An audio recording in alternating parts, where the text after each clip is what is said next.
నమస్తే భయ్య. హాయ్ అన్న, నమస్తే. నిన్న రామ్ చరణ్ గారి బర్త్డే అయితే జరిగింది.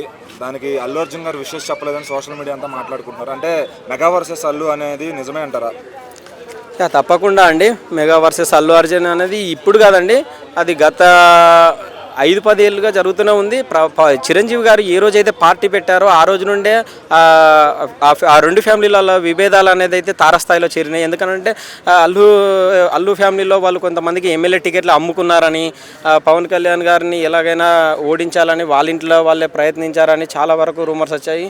సో అది అప్పుడు ప్రజారాజ్యం పార్టీలో వాళ్ళు మరి టికెట్లు అమ్ముకున్నారా లేదా అనేది స్పష్టంగా ఎక్కడ అర్థమైందంటే, మనకు చిరంజీవి గారు మళ్ళీ వెళ్ళి కాంగ్రెస్ పార్టీని ఎంత అయితే తిట్టారో మళ్ళీ కాంగ్రెస్ పార్టీలోనే జాయిన్ కావడం జరిగింది. సో కొంతమంది వాళ్ళ ఫ్యామిలీ ఒత్తిళ్ల వల్లనే జరిగిందని గతంలో అనేక ఆరోపణలు వచ్చాయి.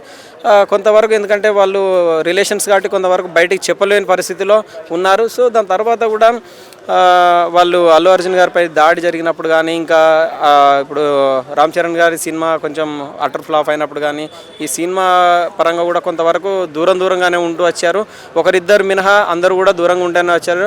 అది కూడా ఏంటంటే వాళ్ళ రిలేషన్స్ కొంచెం మెయింటైన్ చేయడానికే ఒకరిద్దరు వెళ్ళి పరామర్శించడం జరిగింది, పలకరించడం జరిగింది తప్ప వాస్తవానికైతే వాళ్ళ ఇంట్లో వివాదాలు అనేది ఇప్పుడు కాదు, ఎప్పటి నుంచో అవుతున్నాయి. గతంలో నాగబాబు గారు కూడా ఒక ఇంటర్వ్యూలో కూడా చెప్పడం జరిగింది, ఇలా సోన్సో జరుగుతున్నాయి, దానిలో వారి తప్పేం లేదు, అల్లు అరవింద్ గారు తప్పేం లేదు, అభిమానులు అలా చెప్తున్నారు తప్పించి అలాంటిది ఏం లేదని కొట్టివేయడం జరిగింది.